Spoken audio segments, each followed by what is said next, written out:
Hello. At the time of recording this video, I was using the microphone from my phone to record my audio. In the meantime, that audio got kind of corrupted, like it's no longer valid. Okay, we're forgetting that audio. So I'm re-recording a voiceover, and now I have a microphone. Yeah! Yay. Let's go through the books that I've read. This is my little shelf of books that I've already read. And I'm going to talk you through what I'm going to keep, what I want to give away. I've already gone through the shelf a couple of times now to take out the books that I no longer want to keep. But I'm trying to be more thorough now. So I'm trying to give away books that I think no longer are helping my relationship with Jesus. So that's why I'm being a bit more strict here. So at the top, we have some fantasy. As you can see, I have some Adrian Young and some Daniel Jensen. These are fundamental in who I am. Okay, fundamental. So I am not giving those away, especially the Daniel Jensen. Look at that hand, just kind of woo, woo, woo. You know, okay, that's wild. But yeah, here, talking about the Adrian Young series. I love Adrian Young. This series is kind of YA, which is not necessarily my vibe, but I had so much fun with it that I just want to keep it. On the right here, Six of Crows. Of course I'm keeping this. Who am I? You know, I'm not giving this away. Good Lord. And then here on the right, we have Lonesome Dove. Here, I'm very serious about how much I love cowboys. Look at me. Love cowboys. Okay? Look at that hand. Look at it. I love cowboys. Okay, I'm never giving that away. And then we have The Stand by Stephen King. I need to keep this just so I have proof that I read it. Okay, I need the proof. I need my children to know that I'm cool. Then we have some Donna Tartt. I didn't like My Little Friend, The Little Friend. A little friend? The friend? It's a small acquaintance. I didn't really like this, but I'm gonna keep it so I have all of her books. Down here, I have Hamnet. I read this and I enjoyed it. I cannot watch the movie. I've wanted to watch the movie ever since it came out, but I think I'm gonna cry way too hard. Raymond Carver. Did not like this. Give it 2 stars. So you would think, oh, you're gonna give it away, but no, it's on my top 100 list. So I want to keep it just because I'm trying to keep most of the books that I'm reading on the top 100 list with my sister. I think I just need proof by the end that I went through this whole ordeal. So even if I didn't like the book, I want to keep it. Over here, I'm showing you something. Okay, oh, here we go. Okay, Aragorn. Yes, I'm showing you Aragorn from the road. Of course, it's not actually Aragorn, but I'm keeping. And then down here, actual Aragorn, okay? Lord of the Rings, I am never giving it away. Love that. And then here is the Conqueror series. I am on book 3. I have 1 more to go. I really enjoy it. And it's about Romania, which is where I'm based. It's kind of like a gender swap of Vlad Tepes. So I'm keeping that. It's a good old time. And then we have some thrillers over here. We have Carrie by Stephen King. I'm kind of keeping all of Stephen King.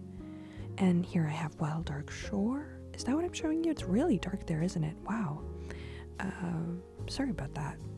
But yeah. Oh, and Tender as a Flesh. One of my darkest books, but I'm keeping that because I'm a vegetarian and it speaks to me.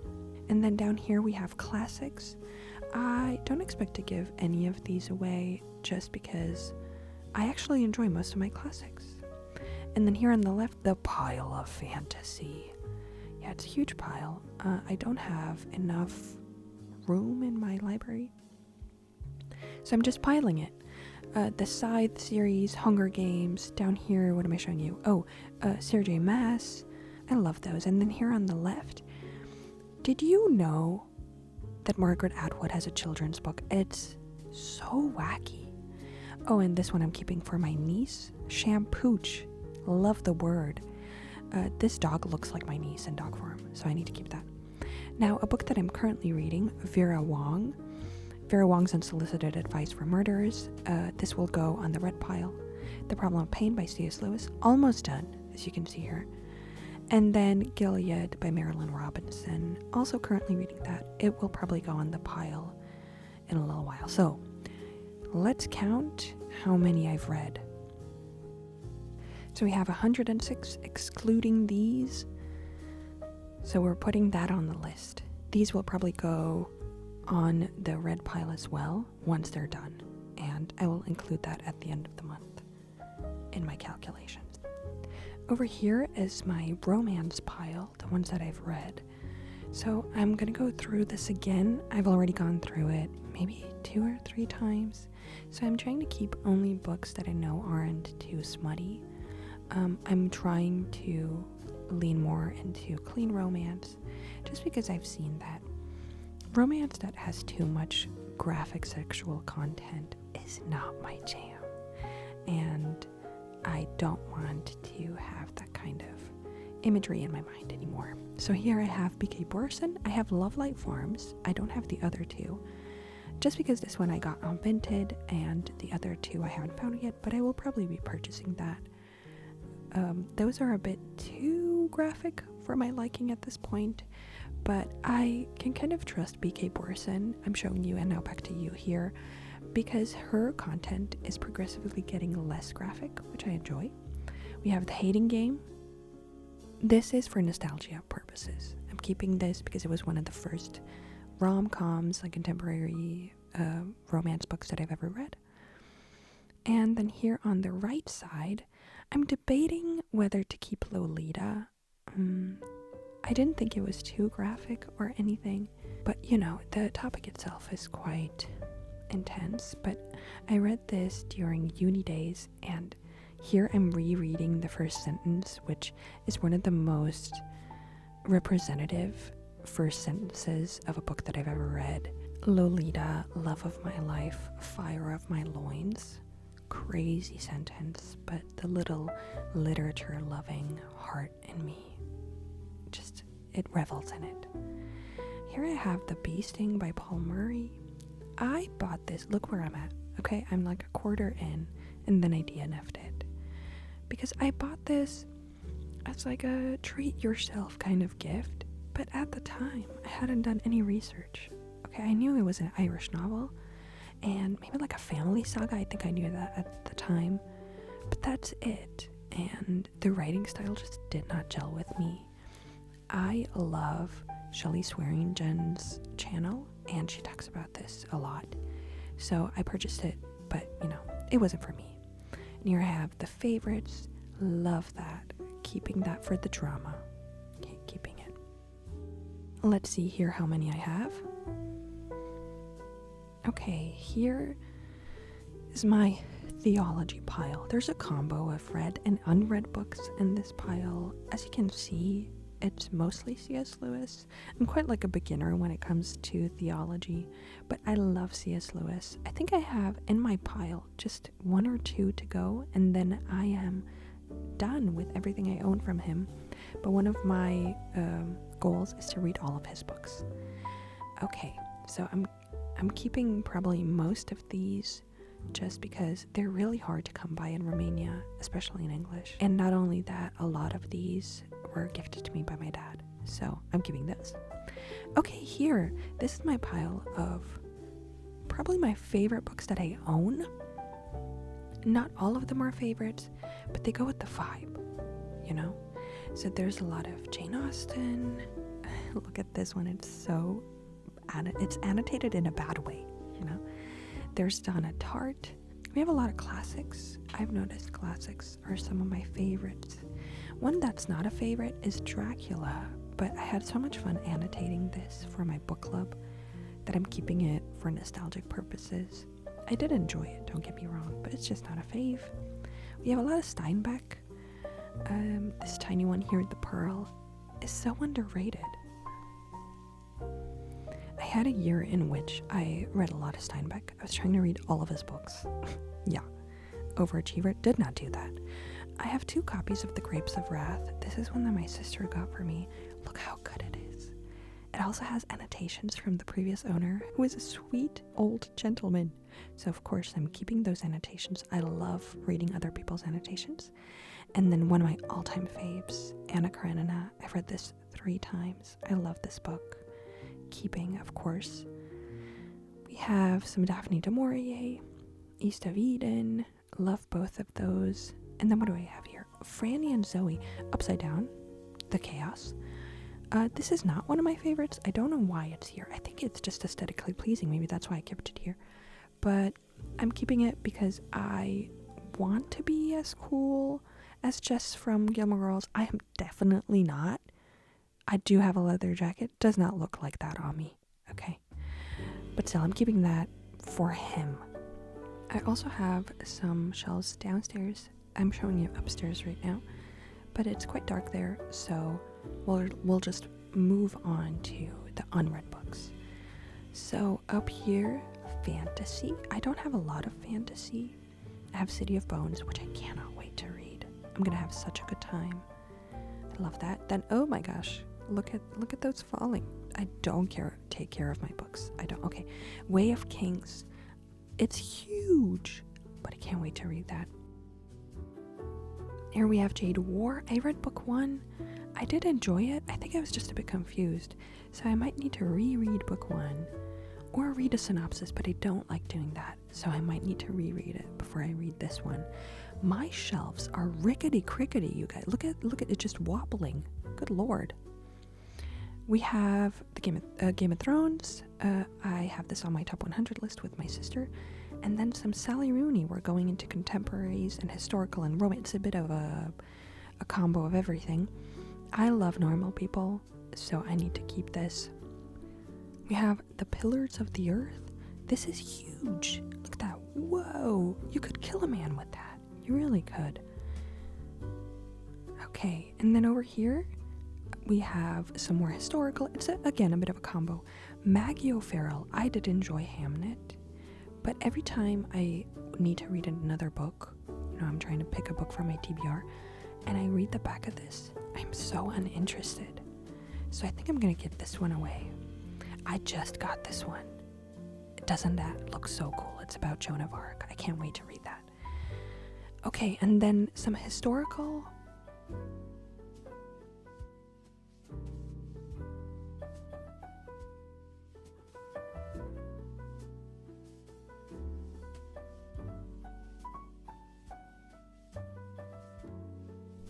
We have some more classics over here. Some of these I bought for the wacky cover. Okay, so look at this one. Vintage wacky Fitzgerald cover. And look at Miss Marple. This is so cute. I love the Miss Marple covers, and I enjoy good Agatha Christie. I also have quite a few Thomas Hardy books because I love Thomas Hardy. I love his writing. So enjoyable.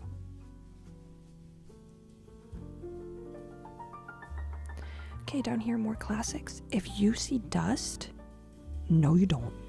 I think classics are the biggest category I have because I read them the least, but I also love them the most. They're just a bit more time consuming. Underrated book, Out of the Silent Planet. This is C.S. Lewis's sci-fi series. I'd never heard of this. Also, those books, ignore those. Look, the finger, ignore them. Ignore them. Those are books that I'm already giving away or selling. Alright, that's all of it. Let's look at how many I have.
Alright, welcome to the March overview. We are currently right at the end of March. We're going to take a look at my numbers for this month. First, we're going to take a look at what the numbers were at the start of the year, just so we kind of get an idea of the progress I've made until now. This is the first time that I'm filming this type of TBR challenge, so yeah, we're gonna try and catch up.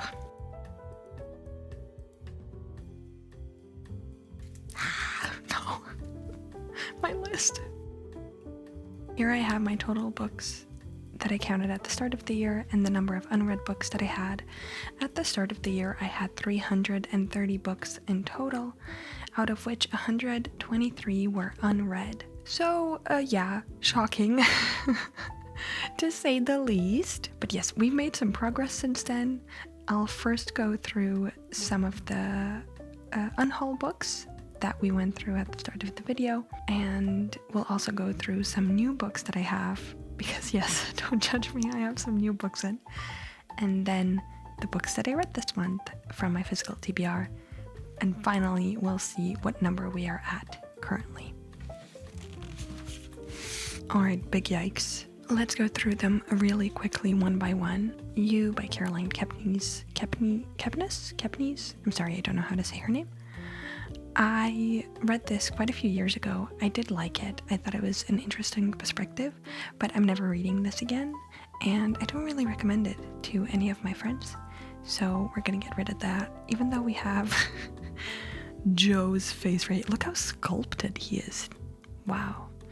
But no, I'm gonna get rid of this one. Bad Fruit by Ella King. I read this quite recently. I want to say last year, at the end of the year maybe. As you can see, I also tabbed it, which means I can't sell this. Probably. I mean, I could try and sell it with the tabs in. Not sure how many people would be interested in that. I think I gave it about 2.5 stars. I thought it was quite forgettable. The Bee Sting, you saw this previously in the video.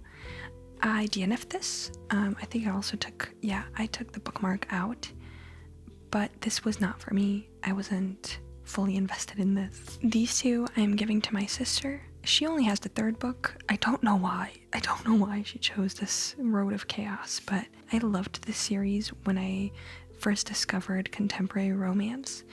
At this point, I wouldn't reread it just because it's a bit too smutty for me, so I think my sister is still fine with that, so she'll be happy to receive those. And in the same vein, some Allie Hazelwood. Don't get me wrong, I do enjoy Allie Hazelwood, except for the past couple of books, her writing has taken a detour, dude. Her writing has gotten so smutty, and it's no longer for me. These ones, I did like The Love Hypothesis. I don't think I'm ever gonna reread this just because I don't think I can handle the entire boob in the mouth again. So my sister wants to have this so she can read about the entire boob in the mouth. And Love in the Brain, yeah, this one was not memorable at all to me, so going to the sister. Then the third book, as I mentioned, my sister already has this, so I'm selling that one. The Dangers of Smoking in Bed. I liked this at the time of reading this. I thought some of the short stories were quite thought-provoking. Some of them have still stuck with me to this day, and I think about them quite a lot. I don't want to own this anymore, so I'm also selling this one. Finally, Bridge of Clay by Marcus Zuzak. I really liked The Book Thief when I first read it, so I thought I might pick this one up as well. However, every time I want to read a new book and I look at the back of this one, I am vehemently uninterested, so I think I'll just be selling this one to someone who would care more about it. Aside from all of those, we also have this selection of books that I'm giving away or selling, but I've already sold them or given them away, so I don't have physical copies of them anymore. But there you go. That's all of the books that I'm unhauling. Tea break. Some new books. It was my birthday this month, and my sister generously gifted me 3 books. 2 of which are from Charlotte McConaughey. I loved Wild Dark Shore, so I'm so happy that I have 2 of her other books here. So we have Migrations and Once There Were Wolves. As far as I understand, her books are always an interconnection between a personal story and something related to nature. So in Wild Dark Shore, it was what I understand to be called a cli-fi, so like a climate crisis sci-fi story. These ones, as far as I understand, they are not cli-fi, but I'm very excited to get to both of those. One that I bought myself, All Roads Lead Here. I've wanted to try Mariana Zapata for such a long time now because I love slow burn romances, and this one is really chunky actually. It's 540 pages, so sufficient time to slow burn, and as far as I know, she's also not that smutty, so I think I might enjoy this. I'm gonna give it a try, and if I don't like it, then I'll just sell it back on Vinted. Finally, another one that my sister got me. As you can see, I already started this, Drive Your Plow Over the Bones of the Dead. This is a Nobel Prize winner, and it's on my list of 100 books to read together with my sister. You know, I think you should take a drink every time I mention that ridiculous list. You might get drunk. Like I mentioned, I already started this, so this will be on the read pile quite soon. And now let's get to the books that I read off of my physical TBR this month.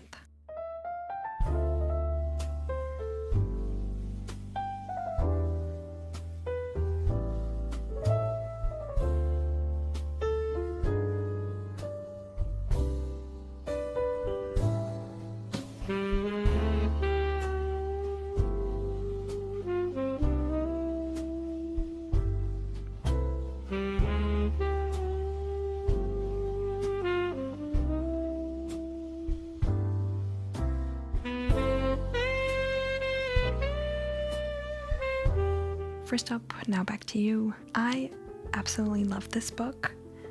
This is about 2 weather reporters, one working for television, one working for the radio, who don't like each other very much.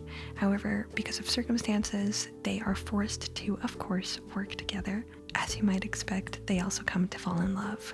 They are reporting on a big snowstorm that's coming, so each of them is doing a report for their own television broadcast or radio broadcast in order to bring in more viewers. Their chemistry is crazy fun, and it's part of why this book is so charming. You have the chaotic Delilah, who meets the very pragmatic and so-called serious Jackson. What I did enjoy is that her chaos is not too overwhelming.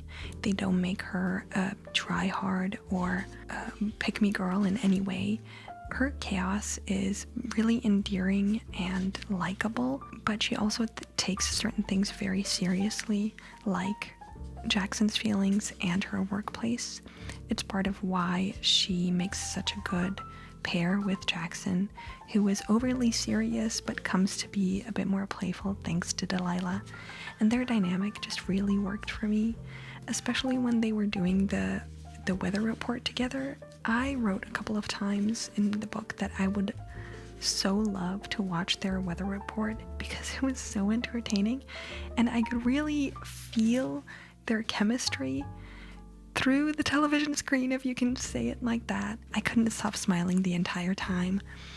I really wanted these people to be real. He's awkward in the best way possible. He has a bit of social anxiety, which means that he can't really talk on live television, and she's a great help in that. That was part of the reason why I enjoyed this book so much. They helped each other tremendously through their difficulties, their insecurities. This is, in my opinion, the biggest part of the charm of this book, together with the humor and simply their likability as people. So yes, I really, really enjoyed this one.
Speaking of charm, we have our second book, Vera Wong's Unsolicited Advice for Murderers by Jessie Satanto. This is a murder mystery about Vera Wong, who has a tea shop.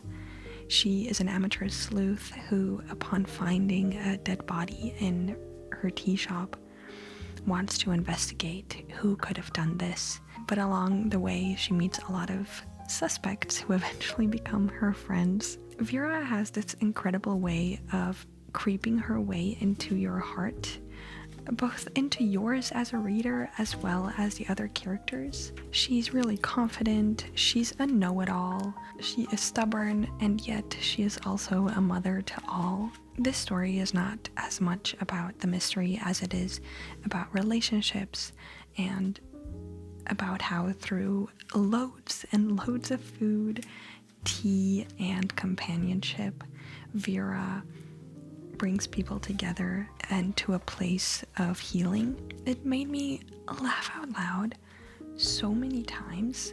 Vera just has such a way with the words, also because there is the language barrier here, but also because she is genuinely such a funny person. Here is one example. People always say that your wedding day is the happiest day of your life, but honestly, people should try solving murders more often. She's so funny. Anyways, I really enjoyed this one. I would recommend it as a very light, easy read.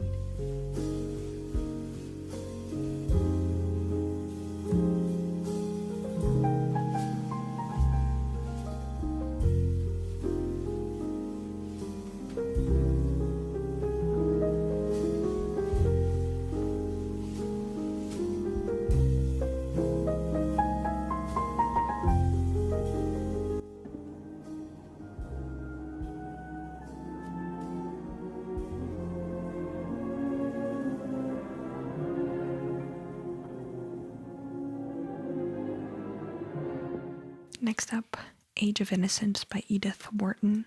This is such an incredibly well-written classic. This novel is about Newland Archer, who is to be married to probably the most beautiful girl in New York City in the 1920s. However, upon their engagement, he also meets her cousin, Ellen, who is mysterious and everything that he realizes he's missing out on. I loved some of the techniques that were used in this book.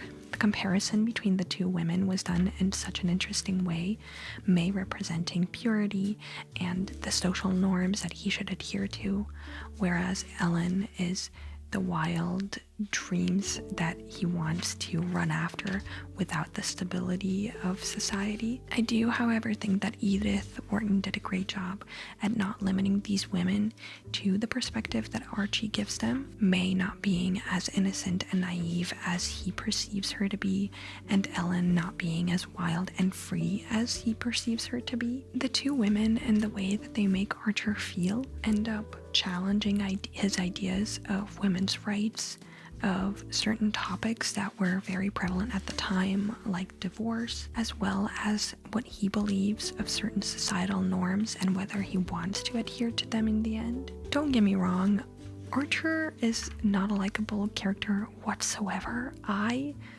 did not enjoy him at all.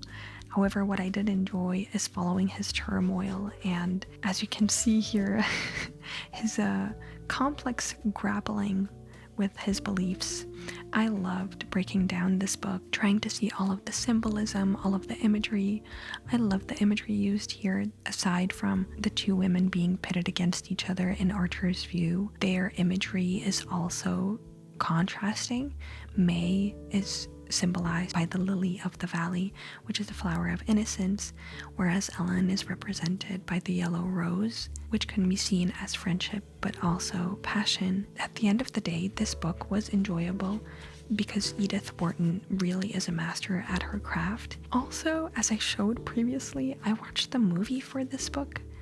What a wild, crazy ride. It really felt like Scorsese discovered PowerPoint at the time of making this movie, because those transitions, whoa, they were truly out of this world. I really enjoyed this book. I thought it was spectacularly written, and really thought-provoking. If you need a book for your book club, I think this would be a great pick.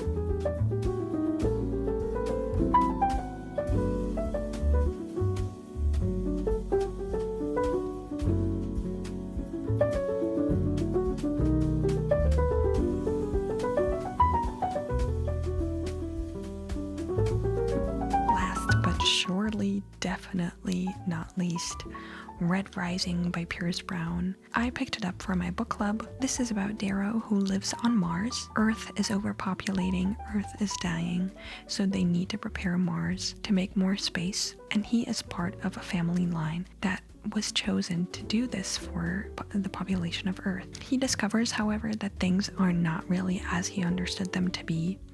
And this story is about him fighting back and eventually even being part of a school of golds, which is the upper class of this society. This book is categorized as being sci-fi, however, it's shockingly un-sci-fi. It starts as being quite dystopic. However, the further you go in this specific novel, I'm not saying in the series, I'm saying this specific book, the more it gets rooted in almost like medieval thematics, or medieval imagery. In the school that he attends, he has to be a part of games, so it's almost like a trial type of book. However, it doesn't feel like fantasy necessarily. It really feels like groups of barbaric children fighting each other in castles with swords and, to Darrow's true detriment, horses. What does work, however, is that it's very emotionally resonant, both in his relationships with his family as well as his friendships. That's really the crux of the story. I find this to be quite shocking because at the end of the day, this book is quite, if you can call it like bro-ish, there's a lot of genitalia references. A lot. Yes, they're teenagers. It wouldn't make sense. As a reader, don't really want that. What I am excited about is to see how this story will unfold in the next few books. It really piqued my interest. I thought the writing was good. There's a few passages that were written so beautifully, I was genuinely shocked. Because again, quite a contrast between children killing each other, genitalia jokes, and then there being this profound, almost poetic type of writing at times. You can tell even from this book that there's so much to work with, both character-wise as well as plot-wise. There's such an opportunity for growth here in all of these aspects, and I'm very excited to see where it goes. I think it's quite similar to The Will of the Many in that way. It's both in the character of Darrow, who felt a bit underdeveloped and even mediocre, let's say. He was quite similar to Viz in the first book, in The Will of the Many, like I mentioned. And also in plot, the school, the games, the challenges, the relationships. I think if you like one, you might like the other. And similarly to The Will of the Many, you can really feel that there's a lot coming. And if you've read the second book, The Strength of the Few, you know that things get a lot more complex than the first book.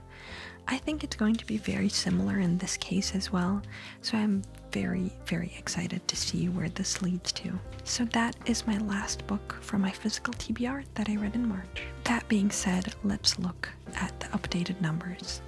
As mentioned before, we started the year with 330 books in total, out of which 123 were unread. With the books that I've purchased this year, here you can see quite a few bought, and I also showed you the ones from this month. Together with the books that I read and unhauled, we are now at a total of 118 unread books and 191 read books. I think that's pretty good. I don't have a specific goal for this year, so let's say getting under 80 books or something. My idea is just to lower my physical TBR. I don't want to keep books that I thought were simply mediocre, or I'm never going to lend to someone, or never going to reread. If we say that we're going from 118 unread books to 100, I think that would be pretty good already, but we'll see. I will keep you updated every month. Let's hope every month, with all of the books that I've read. I hope you enjoyed this video. I hope it was informative and helpful, and thank you for being here. Thank you for following along, and I hope to see you soon. Bye.